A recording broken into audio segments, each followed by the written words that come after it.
Olá, pessoal. Vamos aqui a mais um vídeo de resolução de questões com a banca Selecom para a gente se preparar bem aí para a prova de Sinop. Quem não recebeu os últimos 3 vídeos que eu publiquei, é só me chamar no WhatsApp no privado.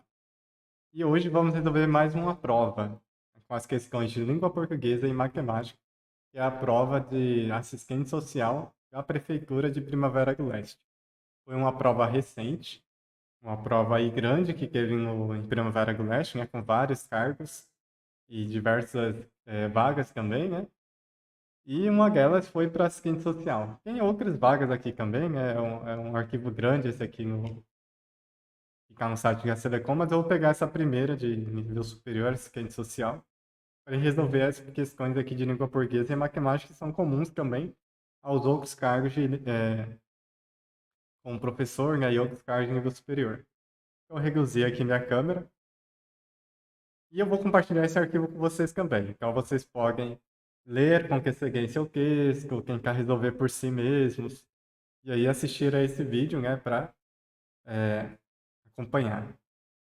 Eu vou aqui já para a primeira questão. Com base no texto, é possível inferir que o comércio eletrônico, então, o que é o seguinte, ele vai falar sobre o comércio eletrônico, que está aqui num período de baixa, já não consegue gerar lucro atualmente? Vejamos, vamos ler o texto para conhecer. Apresentou nos últimos anos um movimento de altas e baixas? É algo a se analisar no quesito. É um mercado muito aquecido, com lucros crescentes a cada ano. Vejamos. Ainda é vantajoso, mas já abre maior espaço para outras formas de comércio. Então a gente percebe que um está contradizendo o outro e só uma vai estar correta aqui, né? Então, cara, é um texto aqui jornalístico. Como eu sei que é jornalístico? Por conta da fonte. Estadão. Com.br Economia, Negócios, Galpões Logísticos. É uma reportagem aqui que o Estadão não está assinado, então é uma notícia, né? Uma notícia do Estadão, ou editorial. Vamos aqui para o texto. Galpões logísticos voltam às origens após boom do e-commerce. Setores mais tradicionais do mercado, como farmacêutico e agronegócio, agora conseguem disputar imóveis após revisão de projeções de crescimento do comércio eletrônico. Muito bem. Então está falando que galpões voltam às origens após boom do e-commerce. Então, as origens era quando não havia a internet, a gente ia lá fisicamente comprar as coisas. Beleza. E setores mais tradicionais do mercado, como farmacêutico, agronegócio e automobilístico, né, conseguem disputar imóveis após revisão de projeções de crescimento do comércio eletrônico. Ok. Será que perdeu de vez o comércio eletrônico? Depois de serem tomados pelos varejistas durante o boom do comércio eletrônico na pandemia, então, os varejistas do comércio eletrônico tomaram na pandemia os galpões, né, os galpões logísticos voltaram a ser disputados por setores tradicionais da economia, como automobilístico, agronegócio, farmacêutico. O movimento é resultado de uma certa frustração no ritmo de crescimento e-commerce. Segundo dados na Nielsen EBIT, o faturamento do setor subiu 41% em 2020, beleza, 27% em 2021 e apenas 1,6% em 2022. Então tá, ele subiu um valor em 2020, era a época da pandemia. Depois caiu 27% em 2020, depois caiu de novo 1,6% em 2022. Então será que é possível inferir aqui que houve altas e baixas? Apresenta nos últimos anos um movimento de altas e baixas ou só foi baixo? Ó, professor, em 2021 foi 41, depois 27, depois 1,6. Será que tem um alta e baixa? Se eu pegar um gráfico, ele vai ficar fazendo assim ou vai ser só queda? Assim, só queda. Se a gente pegar o gráfico, 41 para 27 para 1,6 é só baixa, é só decadência. Então, não é altas e baixas, como ele está dizendo aqui na alternativa. A gente já poderia eliminar uma das alternativas aqui. O número menores que esperado, então, é o menor que esperado. Fizeram os varejistas revisar planos de crescimento e reduzir a corrida por galpões. Então, os varejistas do e-commerce, eles mudaram de plano, focaram no crescimento e não mais em ficar pegando um monte de galpão, né? Logístico no país. O que vimos nesses últimos anos, especialmente, foi a redução de demandas das empresas de e-commerce, que eram protagonistas, como Mercado Livre, Amazon, Americanas, Via e Magazine Luiza, afirma o diretor industrial e logístico do CPRE. Ok. Segundo ele, a demanda por galpões segue em alta e com baixa vacância. E é isso que ele vai falar um pouco depois, é isso que gera o valor alto do aluguel, né? Para os varejistas que não são desses e-commerces. Mas agora com uma dependência menor de varejistas do comércio eletrônico. Então, os galpões estão vendendo bastante e não mais tão dependentes. Então, o seu lucro não está mais dependendo tanto do comércio eletrônico. Coco disse que o mercado se reinventou. Então, o mercado se reinventou e trouxe outros setores para dividir o protagonismo. Então, o e-commerce ficava protagonista até o momento. Agora ele está dividindo e está dando uma chance para os outros também participarem, né? Porque senão tudo ia quebrar nesse país. Beleza. De forma mais equilibrada junto ao comércio eletrônico. Entre eles estão o setor farmacêutico, automotivo, que recebe incentivos do governo, cold storage, armazéns para produtos frios, fotovoltaico, painéis solares, agronegócio, principalmente ligados a fertilizantes. Aí, segundo os dados do PRE, os operadores logísticos, que atuam como intermediários entre empresas de diferentes setores e consumidores, que são os lojistas comuns, né? Ele abre a empresa de agronegócio, abre uma loja lá, né, para ter esse intermediário entre a empresa e os consumidores, seja no agronegócio, seja no painel solar, né, no automotivo, tiveram um papel fundamental no último ano, correspondendo a 41% das locações totais acumuladas. Mas perceba que ainda não é 50%, não é 60%, não é 70%. Isso indica o quê? Que o e-commerce ainda está grande. Nesse período, então, se o 41% é esses intermediários, o e-commerce ainda está aí com uns 50 e quantos mesmo? 59, né? 59%. Nessa média aí que a gente está calculando. Nesse período, além das cidades de Cajamar e Guarulhos, Jundiaí, né, teve destaque com volume superior. Tá? Beleza, ele vai trazer aqui algumas perspectivas. Para Bruno, que meu sócio da gestora de recursos, tal. As varejistas tendem a continuar com a maioria, opa, dos clientes, dos gastos logísticos. Mas em menor escala que nos últimos anos. Fechou nosso case. Então é o seguinte, ainda é vantajoso, ainda acaba com a maioria, mais 50%, como a gente viu, né? Já que 41% era o comércio tradicional, o e-commerce continua liderando. Ainda é vantajoso, mas já abre maior espaço para outras formas. Sim. Então já não consegue gerar lucros? A gente não pode afirmar isso, porque a gente leu no texto que ele é a maioria ainda, ele ainda está lucrando bastante. Apresentou nos últimos anos um movimento de altos e baixos? Não, a gente viu que foi só queda. Mas não quer dizer que eles não estão lucrando. Quer dizer que na pandemia eles lucraram bastante, era uma época em que se exigiu, né, o comércio eletrônico, mas agora as pessoas voltaram ao tradicional. É um mercado muito aquecido, com lucro crescente a cada ano. Não, seria se fosse lucro assim, só crescente. A pandemia aqui e hoje está aqui. Então, só crescendo. A gente viu que não está só crescendo, né? Na verdade, está reduzindo, embora ainda seja muito lucrativo. Então, o correto ainda é vantajoso, sim. Mas já abre maior espaço para outras formas de comércio, que ele falou lá, o farmacêutico, né? O automobilístico, o agronegócio, o painel solar. Segundo o texto, então essa questão 1 a gente respondeu facilmente, a 2 também vai seguir o mesmo padrão. Ó. Segundo o texto, mais recentemente, os galpões logísticos têm sido utilizados somente para vendas nos ramos automobilístico, farmacêutico e do agronegócio? Não. Não podemos afirmar isso, porque ele colocou aqui o cold storage também, armazéns para produtos frios, fotovoltaico, enfim. Não é só o mercado. Não é só as vendas do automobilístico, farmacêutico e agronegócio. Mas, professor, lá no lead aqui, ó, setores mais tradicionais do mercado, como farmacêutico e agronegócio, não cai incluindo aqui essas coisas? E cadê o automobilístico? Pois é, ele colocou aqui o automobilístico aqui, mas também deixou os outros que ele tinha se caga mais. Então somente reduz muito. Somente reduz muito. Somente pelos varejistas como o Mercado Livre? Ah, mas tem nada a ver, né? Abrindo margem para outros comércios, além do e-commerce. Até porque 41%, que a gente viu lá no texto, 41% eram os intermediários, não era o e-commerce aqui. Ó. Aqui 41% das locações colocadas acumuladas foram feitas por é, operadores logísticos, intermediários entre empresas de diferentes setores e consumidores.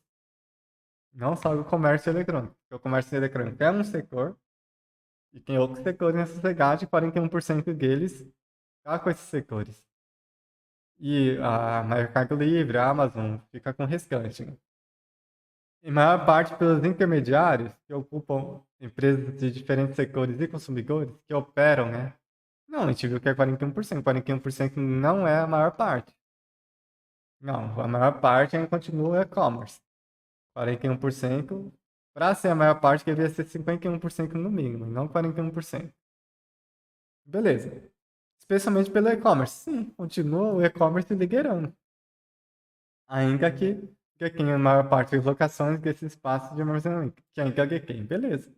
É isso aí. 3. Em Coco diz que o mercado se reinventou e trouxe outros setores para dividir o protagonismo de forma mais equilibrada junto ao comércio eletrônico, atribuiu-se ao mercado a capacidade de se reinventar. Que atribuiu-se ao mercado a capacidade de se reinventar. Em termos denotativos, a ação de se reinventar depende da vontade ou da capacidade de um ser humano. Então, reinventar é próprio do ser humano, ele está falando. Logo, nessa frase, comprova-se o uso de figura de linguagem, denominada qual? Olha, eu estou falando que o mercado, que não é um ser humano, tem capacidade de se reinventar, que é uma capacidade própria do ser humano. Que figura de linguagem é essa mesmo? Professor, eu não lembro. É prosopopeia ou personificação,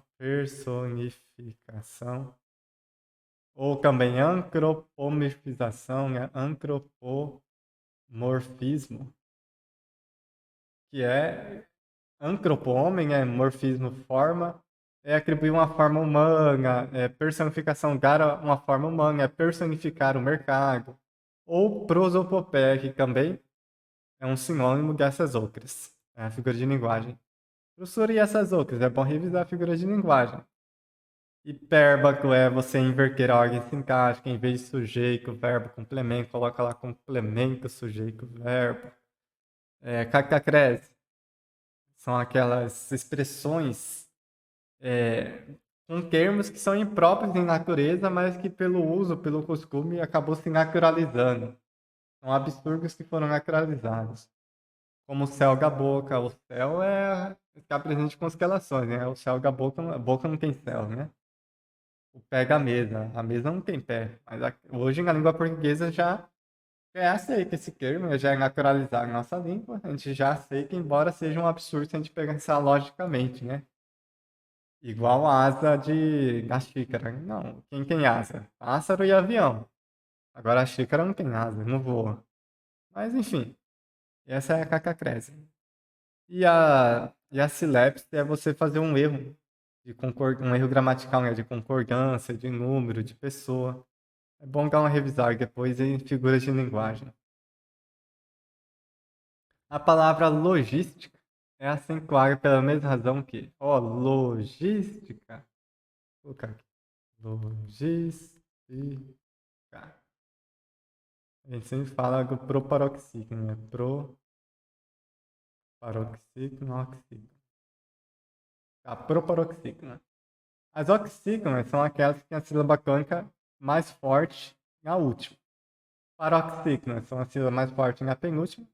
E a penúltima e a proparoxítona é a antepenúltima, é a mais afastada, né? E a regra é clara, toda palavra que é proparoxítona, que tem a sílaba mais forte nessa sílaba aqui, como logística, matemática, gramática, todas elas são acentuadas. Então é só encontrar uma palavra que seja sem coaga por ser uma proparoxítona também. Aluguéis. Ó, gués, veja que é um dicongo, né? Dicongo aberto aqui, finalizando a palavra, na posição oxítona. Não é uma proparoxítona, não cumpre a mesma regra aqui da logística. Galpões, mesma ideia. Aí painéis, três pelo mesmo motivo e só um com motivo diferente que foi eletrônico. Alternativa letra C, por quê? Ele, eletrônico. Também tem uma sílaba final, uma penúltima sílaba e a antepenúltima sílaba. E a sílaba mais forte é essa antepenúltima, eletrônica. Então acaba aqui, por a sílaba tônica ter caído aqui nessa antepenúltima, eu sou obrigado a acentuar. Seja com acento agudo, seja com acento circunflexo aqui, quando o som é fechado. Beleza. 5. No trecho, os números menores que o esperado fizeram as varejistas revisar planos de crescimento e reduzir a corrida por galpões. Então, o varejista ficava lá crescendo, crescendo, crescendo na pandemia, mudou de planos. Revisou planos em vez de ficar investindo novamente em galpões logísticos, comprando a maioria dos galpões no Brasil, começaram a mudar, reinventar, né? Com relação à classe de palavras. E ainda assim continua com a maioria dos comércios, né, físicos. Então, com relação à classe de palavras, os termos são respectivamente quais? Ele quer classificar a palavra em números, varejistas e corriga. E tá muito simples aqui. Por quê? Já tem uma outra classe que me acusa, ó. Os números. As varejistas. A corriga. Lembra que o artigo o, a, os, as e os indefinidos, né? Uma, uns e umas, são artigos e sempre, sempre, sempre acompanharão o quê? Um substantivo. O nome que eu gosto de elementos do mundo. É um número, é algo do mundo? É. Eu nomeio o número, o nome é o número, o nome. Então, o número é um conceito do mundo. O varejista é um conceito do mundo. Eu chamo alguém de varejista. Eu chamo algo de corrida. Uma ideia, né? Uma ação aqui que eu dou o nome. Professor, então é verbo? Não, é o nome que eu dou. Correr é ação. Se tivesse escrito correr, especificamente correr, eu vou correr, eles estão correndo. Se fosse a ação, tudo bem, mas aqui é o nome, ó, a corrida. Vamos para a próxima questão de número 6. No trecho, segundo dados da Nielsen Ebit, o faturamento do setor subiu 41%. Ok, professor, segundo é aquele conectivo lá de conformidade, né? Segundo os dados, segundo, então, está em conformidade com os dados. Beleza. Agora ele quer saber o quê? O termo destacar funciona sintaticamente como? Aí tem a adjunta nominal, a gente sabe que não é, porque a adjunta nominal acompanha o núcleo. Aqui em cima, por exemplo, os números menores, né? Números nós vimos que é substantivo. Os artigos concordando com gênero e número aqui, gênero masculino e número plural, porque números está no masculino plural também. E menores, olha só, adjetivo. Adjetivo, qualificação, poderia ser números grandes, gigantes, menores, maiores. Eu qualifiquei como menores. Esse adjetivo menores, esses os aqui, que acompanha esse núcleo, números, são adjuntos adnominais. E ele sublinhou só um terminho? Não, ele sublinhou todo aqui, é o segundo lugar da Nielsen EBT. Não pode ser um adjunto adnominal, não pode ficar junto com o nome. É um adjunto adverbial de quantidade. Então tem o primeiro, segundo, terceiro, esse segundo é quantitativo? Não. Esse aqui é segundo de conformidade. E professor, então é adjunto adverbial de conformidade? Posso marcar C? Mas quer que oração subordinada é adverbial conformativa, de conformidade também. E agora, professor, quem C e D? Ambas falam que é conformidade. O que eu faço? Bem, lembre-se que oração tem que ter o quê? Tem que ter verbo. Então aqui em cima nós temos uma oração. Que eu esperava fizeram, ó. Números fizeram. Aqui é o que é oração. Revisar planos. Revisar é uma ação. É um verbo. Então tem aqui outra oração. Beleza. Duas orações em que eu esqueço porque tem dois verbos. E essa aqui? Essa aqui não tem um verbo, ó, segundo Gagos, Ganilson e Ebiti. Gagos aqui é um substantivo, um nome que eu dou uma certa informação. Segundo é o conectivo, beleza. Gagos, substantivo, Ganilson e Ebiti. Ah, esse aqui é a adjunta adnominal de Gagos. Que pertence a Nilson e Ebiti, né? Gag, Nilson e Ebiti. É uma locução adjetiva, né? Descritiva de Gagos. Ou aqui pra gente é adjunta adnominal, né? Descritivo, beleza. Então não pode ser uma oração.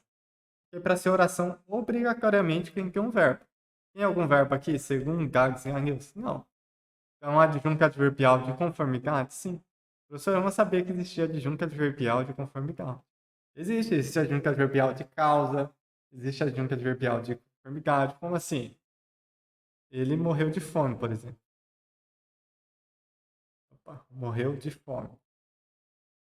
Qual foi a causa da morte dele? Fome. De fome. De fome, então, é a causa? É a causa. E é a forma como ele morreu? É a forma como ele morreu. Então morreu de fome. A causa da morte foi a fome. Então aqui é a adjunta adverbial de causa. E aqui eu quero a adjunta adverbial de conformidade. Posso ter adjunta adverbiais de outras circunstâncias também. 7. Os novos empreendimentos que serão entregues nos próximos meses não devem chocalhar a atual oferta. Chocalhar, né? Chocalhar. É o chocalho, né?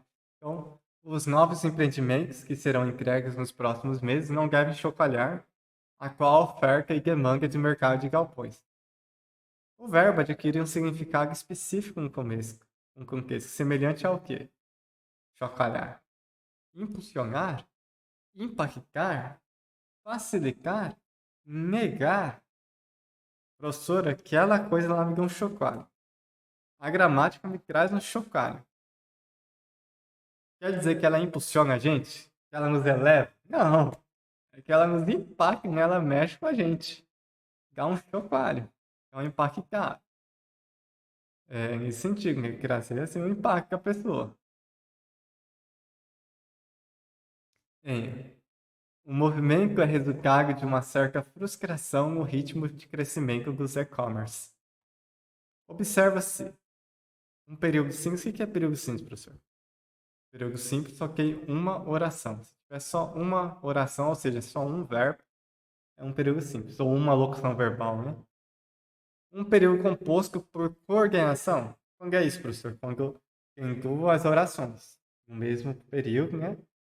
E essas duas orações, ou seja, dois verbos, já tem que ter dois verbos, um tem que estar coordenado ao outro. Não pode ter uma conjunção subordinativa, que é a causal, a consecutiva, a concessiva, temporal, informativa, comparativa, proporcional e proporcionalidade, enfim. Não pode ter essas subordinações. Um período composto por coordenação e subordinação é um período ali com mais de uma oração, em que vai ter uma oração coordenada e uma oração subordinada. Ou seja, um conectivo coordenativo ou ligado aí por vírgula e outra subordinada. Vejamos, o movimento é resultado de uma certa frustração no ritmo do crescimento do e-commerce. Professor, tem o verbo de ligação é aqui, beleza.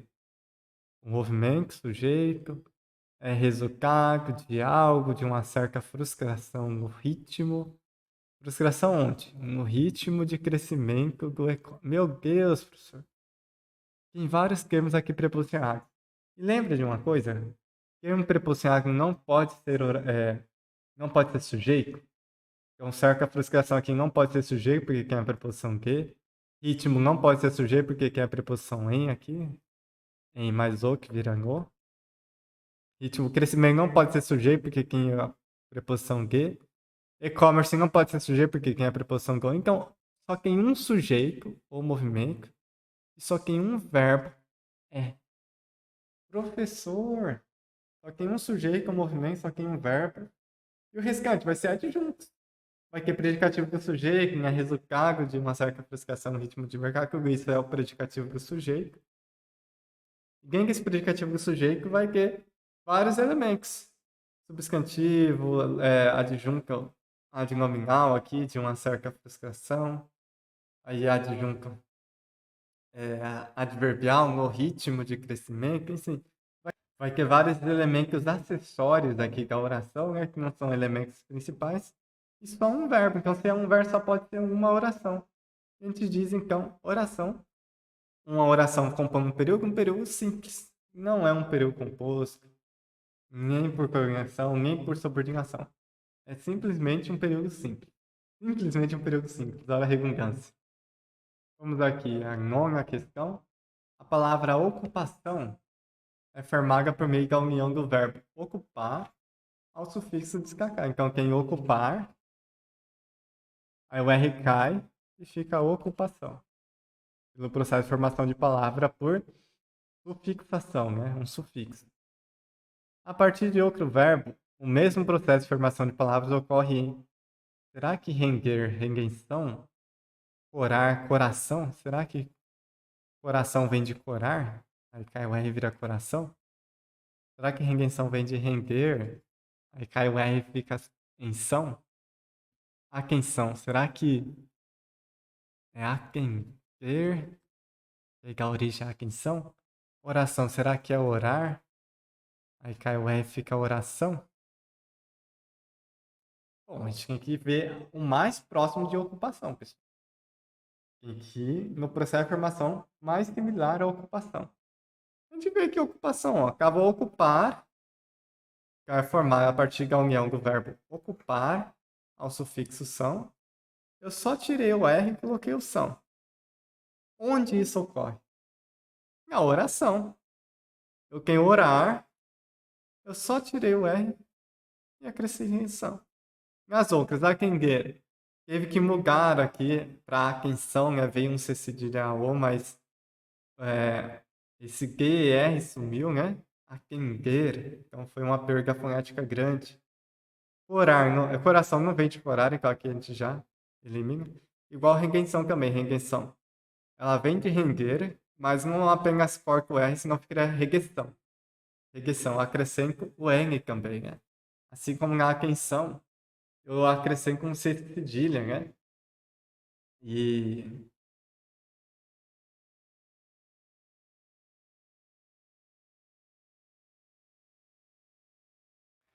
some com o G, né? O G fica, some, né? Tem a quebra do G aí, tem a quebra do E e a quebra do R. Então não é só o R que sai. Cai fora o G, o E e o R para originar a tensão. Então houve muitas modificações, enquanto a modificação mais direta e simples que ele estava buscando era a oração, que vem do orar. Epa, foi demais aqui. Vamos voltar aqui. 10. No trecho, o movimento é resultado de uma certa frustração no ritmo. Ok. Um possível antônimo da palavra descarregar frustração é qual? Bem, eu quero um antônimo, professor. O antônimo não é a mesma coisa que sinônimo. Sinônimo é a mesma ideia. Beleza, e antônimo? Ideias diferentes, são contrárias. Vamos lá. Ideias contrárias, uma oposta à outra. Frustração. Será que é o contrário dele é o desencanto? Eu estava frustrado, agora eu estou desencantado. Não. As duas são negativas. Frustração, negativo. Desencanto, negativo também. E o desencanto é o contrário do quê? Do encanto. E não da frustração. Agora, frustrado. Fiquei frustrado. Fiquei satisfeito. Professor, está próximo aqui. Um é o contrário do outro, né? Exatamente. Insucesso é negativo. Frustração, a minha frustração, o meu insucesso é negativo também. Desilusão, negativo. Frustração, algo negativo também. Ele quer ideias opostas, antônimas, e a única que traz uma oposição aqui é a B, a satisfação. Estar satisfeito. E frustração? Claro, não ter correspondido. Não estar satisfeito. Então, aqui foi mais por eliminação, a gente poderia eliminar três que falam de coisas como posso falar, negativas, né, para os craques, e uma delas que traz o contrário disso, que é a satisfação. A alternativa aqui, letra B, nosso gabarito. Então, essas aqui foram as questões de língua portuguesa dessa prova. Eu vou tentar gravar novos vídeos ao longo da semana para ajudar vocês nesse processo final. Vamos passar para a matemática, não percam aí o encanto pela matemática, ganhem a esperança de que vocês possam acertar, porque, ó, duas questões aqui, pessoal, foi de lógica proposicional, como eu sempre falo para vocês. Das 5 questões, 2 é de lógica proposicional. Vou começar aqui por elas. 14. Enquanto caminhava em uma manhã rumo à padaria, Leonardo afirmou para Mariana: aquele cachorro é muito preguiçoso e o dono dele é um irresponsável. Sabendo que a afirmação de Leonardo é verdadeira, a seguinte proposição também é necessariamente verdadeira. Então é o seguinte: ele me deu aqui uma afirmativa verdadeira. Aquele cachorro é muito perigoso e o dono dele é irresponsável. Beleza. Ele sabe que é verdadeira. Quando que o E é verdade, pessoal? Eu falo uma coisa e outra. Eu vou ser chamado de pessoa verdadeira quando? Quando eu realizar as duas. Se eu falar para o meu filho, no seu aniversário você vai ganhar um computador e um PlayStation. Eu falei, eu tenho que cumprir com a verdade. Tem que ser uma pessoa verdadeira. O que eu tenho que fazer? Comprar as duas coisas. Ah, só comprei o computador. Ele tem todo o direito de falar que eu sou mentiroso. Por quê? Eu não comprei com a verdade. Eu falei que eu ia comprar uma coisa e ia comprar outra. E só comprei uma. E o governo fala, no fim do ano vocês vão ganhar 13º e uma bonificação adicional por desempenho. Imagina se ele só dá o 13º. O governo falou a verdade? Não, ele mentiu. Porque o E é acréscimo das coisas. As duas coisas têm que ser verdade para ele ser verdadeiro. Então, aquele cachorro é muito perigoso, tem que ser verdadeiro. E o dono dele é um irresponsável, tem que ser verdadeiro. E temos um princípio na lógica, que é o princípio da identidade. Se eu disse que aquele cachorro é muito perigoso, ele tem que ser muito perigoso durante todo o percurso aqui das alternativas. Se no enunciado eu falei que aquele cachorro é muito perigoso, aqui ele vai ter que continuar sendo muito perigoso. Ele não pode ser ao mesmo tempo muito perigoso e não ser muito perigoso. Ou aquele cachorro é muito perigoso ou o dono dele é um responsável. Vamos lá. Ou aquele cachorro é muito perigoso, ele é muito perigoso? Sim, tá aqui. Aquele cachorro é muito perigoso. Então, V. Aquele cachorro não é muito perigoso. Aí falou o contrário. Se falou o contrário, o valor que está verdadeiro tem que ser o contrário também. Então aqui vai ser falso. Tá. Aquele cachorro é muito perigoso. Verdadeiro. Aquele cachorro não é muito perigoso. Isso aqui é falso. Agora vamos analisar a outra afirmativa aqui. Deixar de laranjar. O dono dele é um irresponsável. Isso a gente viu que é verdadeiro. Então, o dono dele é um irresponsável, isso aqui é verdadeiro. O dono dele não é, aí é falso. Porque eu inverti. Eu falei que ele é um irresponsável e o enunciado falou que o que o Leonardo falou é verdade.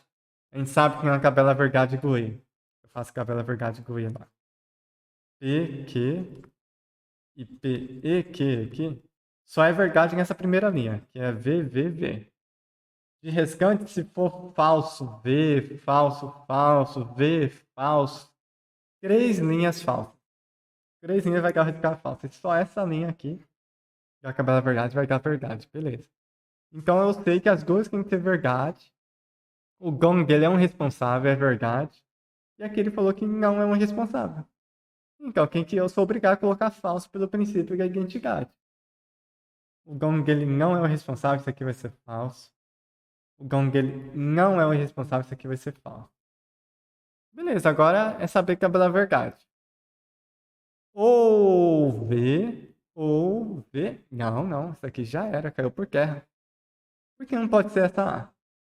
Ou uma coisa ou outra. Ou aquele cachorro é muito perigoso, ou o dono dele é um responsável.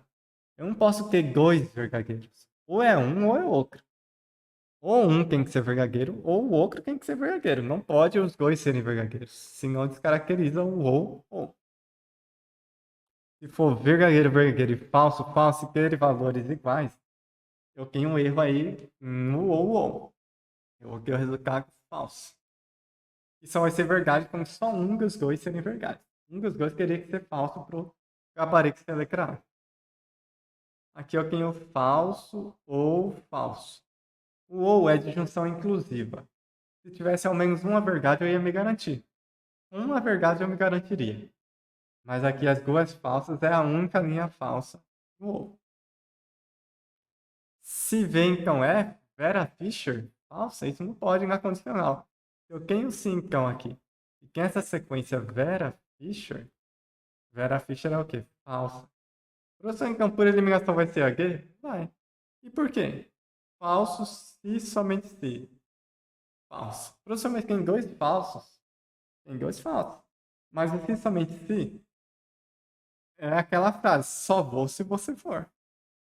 Se os dois irem juntos, o resultado é verdadeiro. Se os dois ficarem, se os dois não forem, né? É também verdadeiro. Só se somente se, só vou se você for. É uma bicondicional. E os valores têm que ser iguais. Ele é o contrário do ou. Em que os valores aqui são obrigatoriamente têm que ser diferentes, aqui não. Obrigatoriamente têm que ser valores iguais. Ou os dois são verdadeiros ou os dois são falsos. Se der essa combinação, o resultado é verdadeiro. E questão 15, professor. Afonso, impressionado com a quantidade de fotos antigas na casa do seu bisavô, disse: se o senhor tirou todas essas fotos, então é um fotógrafo profissional. Uma proposição logicamente equivalente, a equivalência da condicional é qual mesmo? Volta-negando. Volta-negando. Então, eu tenho se P aqui, então, que é um fotógrafo profissional. Eu vou voltar negando, então vou voltar negando essa aqui. Vou criar um cincão.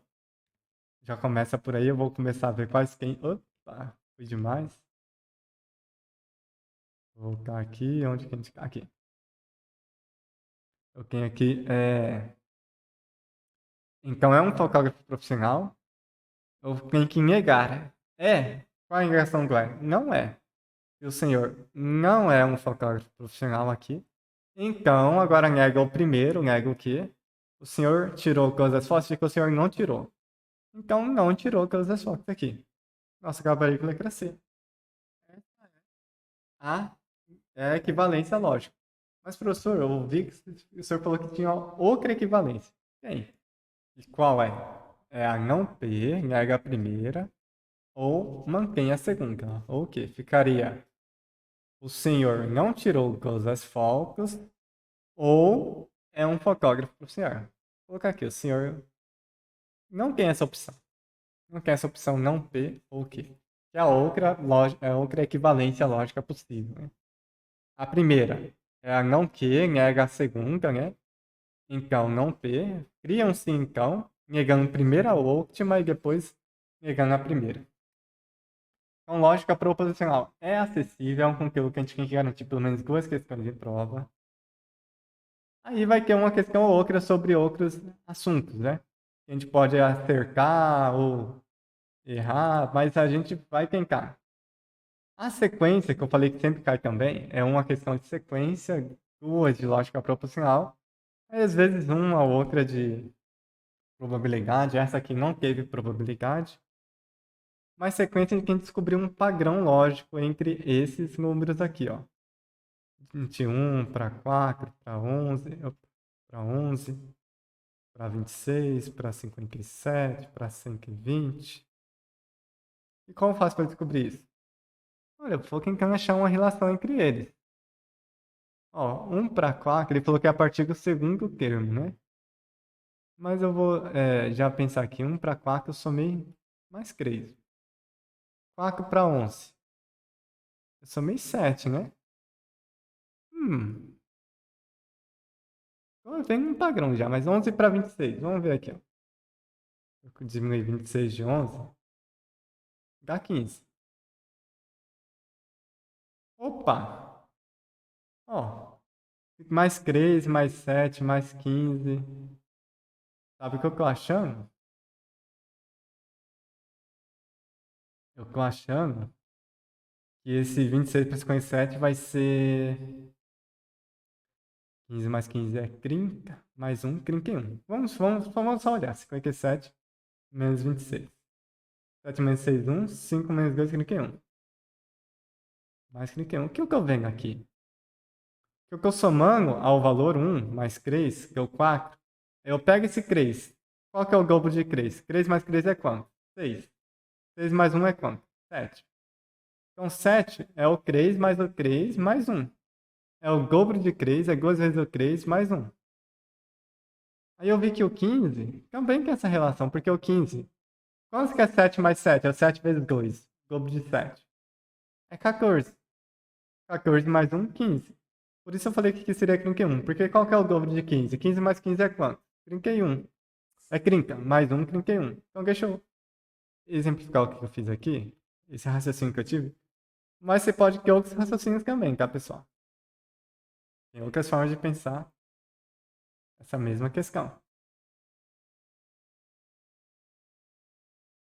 O que eu venho aqui é que a soma está sendo sempre o dobro da anterior, o dobro da soma aqui anterior, né? Pegando esse número e a sequência somando um dobro do que eu tinha somado antes. Mais um, que era mais 3, aqui é mais 3, mais 3, mais 6, mais 1, mais 7. E 7 mais 7, 14, mais 1, 15. Aqui 26 para 57. 15 mais 15 é quanto? 30, mais 1, 31. Então 57 para 120 vai ser 31 mais 31 mais 1. Então 31 mais 31 é 62, mais 1, 63. Então vamos confirmar aqui, ó, 57 mais 63. 7, 8, 9, 10. 5, 6 com 6, 12, 120, professor, exatamente. 120. Então agora é fácil descobrir os próximos. Por que é fácil?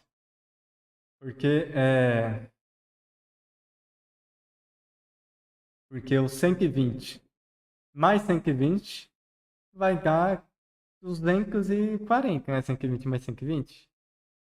240. Mais 241. Então, o próximo termo aqui, muito bem, a gente encontrou então a lógica.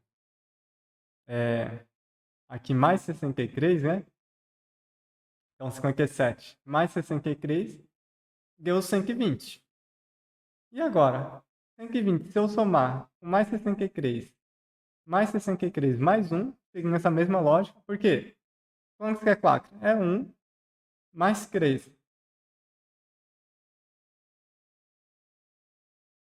Quantos que é 11? Não foi o 4 mais o 3? Foi. Quantos que é o 26? Não foi o 11 mais o 7? Foi. Ou não foi o 4 mais 3 mais 3 mais 1? Por que 4? Mais 3, 5, 6, 7. Mais 3, 8, 9, 10. Mais 1, 11. E o 11? Se eu pegar 11 mais 15 dá 26. Mais o 11 mais 7 mais 7 mais 1. Então, se eu pegar o 120 mais 63 mais 63 mais 1, vai dar aqui o rescaldo que a gente precisa para o próximo número, para a próxima sequência. Ele quer a diferença entre o oitavo e o sétimo termo. A gente tem o primeiro, o segundo, o terceiro, o quarto, o quinto, o sexto. Mas aqui o sétimo é fácil achar nessa lógica que a gente viu aqui. Se eu pegar o 120, somar com mais 63, mais 1, vai dar o resultado aqui. Deixa eu apagar essa anotação aqui. Então, 3 mais 3 mais 1. 3 mais 3, 6 mais 1, 7. 6, 6, 12. 13, 14. Fica 247? Sim. O sétimo termo aqui é 247. E o próximo, professor? Vai ser 63 mais 63. Não, agora tem que ver 120 para 247. Quantos que foi aqui a soma? Ó, 247 menos 120. Aumentou quanto? Aumentou quanto? 7 menos 0, 7. 4 menos 1. Menos 2, né? 120 aqui. 4 menos 2, 2. 127. Ah, então foi aqui mais 127, porque é 63 mais 63 mais 1, né? 60 mais 60 é 120. 3 mais 3, 6 mais 1, 7. Beleza. Agora quem pegar o 247, somar com mais 127, mais 127, mais 1. Tá pegando essa lógica louca que eu fiz? Eu acho que não encontrei ninguém que achou dessa forma. As pessoas às vezes pensam de outra forma. Eu encontrei na internet umas 3, 4 formas diferentes de ver isso aqui, mas a que eu encontrei foi única. Cada um vê a lógica de uma forma diferente, né? Mas se vocês pesquisarem essa mesma questão, vocês vão encontrar outras formas de resolver essa aqui. Como eu gosto de usar mais a soma, né? Soma, subtração, para resolver os problemas, eu me apego nelas aqui, ó. Então tá. É, mais 63 deu 127, né? Agora quem pegar 127, mais 127, mais 1. Vamos lá. 7 mais 7, 14, mais 1, 15. 2 mais 2, 4, mais 1, 5. 1 mais 1, 2, né? 255. Então quem pegar aqui... Opa, que eu sempre fazendo esse exagero aqui. Quem pegar aqui o 247 e somar com 255. Vamos ver quantos que dá.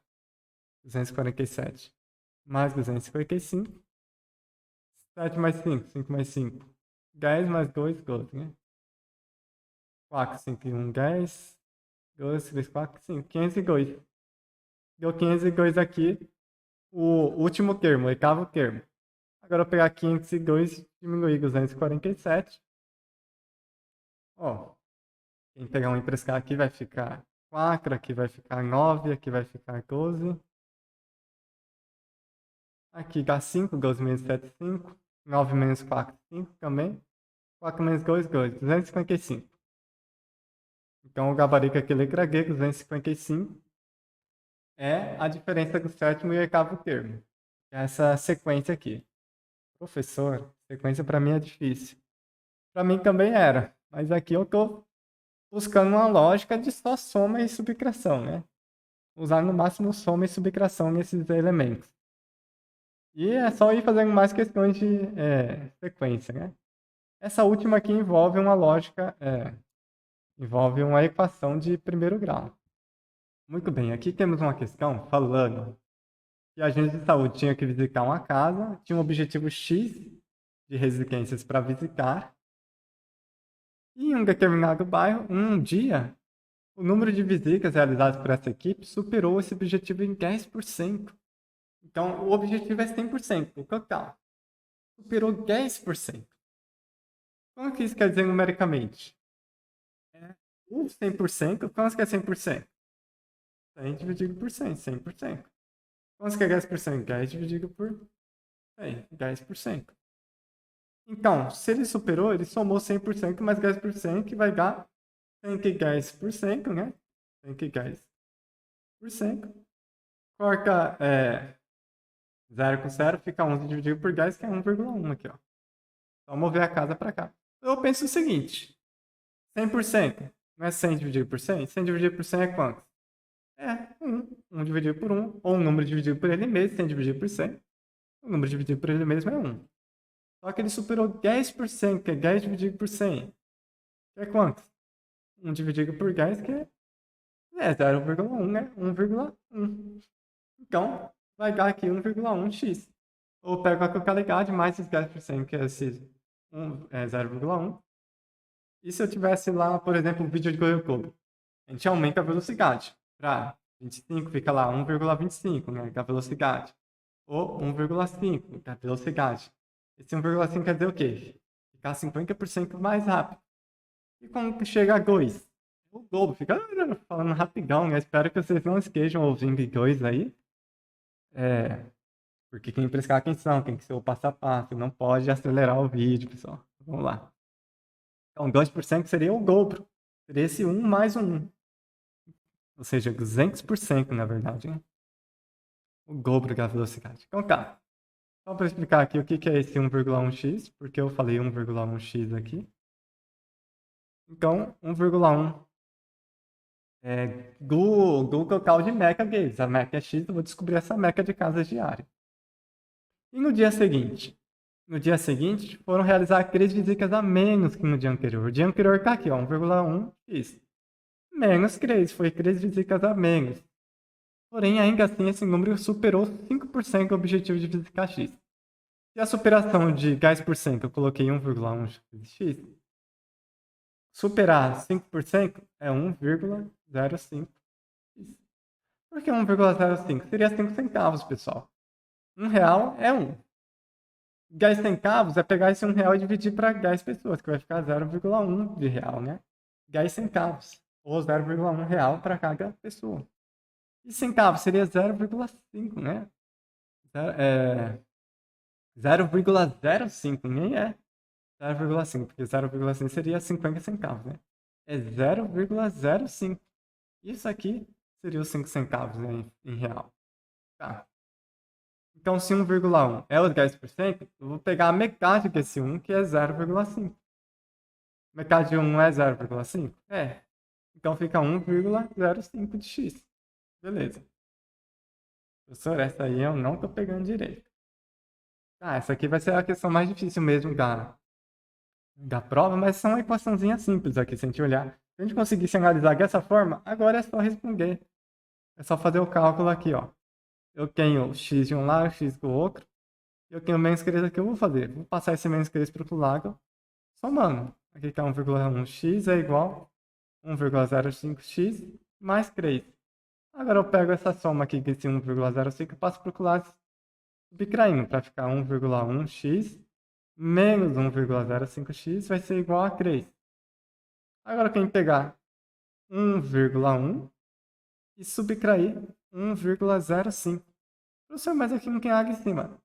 1,1 é a mesma coisa que 1,10, que é a mesma coisa que 1,100. 1,100, 1,1000, zero à direita aqui, depois da vírgula não interfere. Né? É como se tivesse um zero aqui em cima. 1,1 é a mesma coisa que 1,10. Beleza. 0 tira 5. 0 não pode tirar 5, tem que pegar uma emprescada aqui. Fica no 0 e aqui fica no 10. 10 tira 5. 5. 0 tira 0. 0. Vírgula mantém a vírgula. 1 tira 1, 0. 0,05 é 1,10. Ou seja, 10% menos 5% é 5%. 1 tira a metade fica 0,5. Ou quem pegar 10% menos 5% é quanto? É 5%, continuou 5%. Beleza, então 0,05x vai ser igual a 3. Se eu reescrever agora aqui em cima, vamos ver aqui para cima, continuar essa equação aqui. 0,05x, que foi esse resultado aqui do 1,1x menos 1,05x, vai ser igual a 3. Vai ser igual a 3. Então, x vai ser igual a 3 dividido por 0,05. Essas divisões por vírgula eu não domino. O que eu faço? Para ser mais fácil, eu tiro essa vírgula, multiplico em cima e embaixo por escala decimal. Se eu multiplicar aqui vezes 100, a vírgula vai mover duas vezes. Vou multiplicar vezes 100, vai ficar 5 aqui embaixo, esse 0, 0 corta. E o 3 eu também multiplico por 100, vai ficar 300. Aí fica 300 dividido por 5.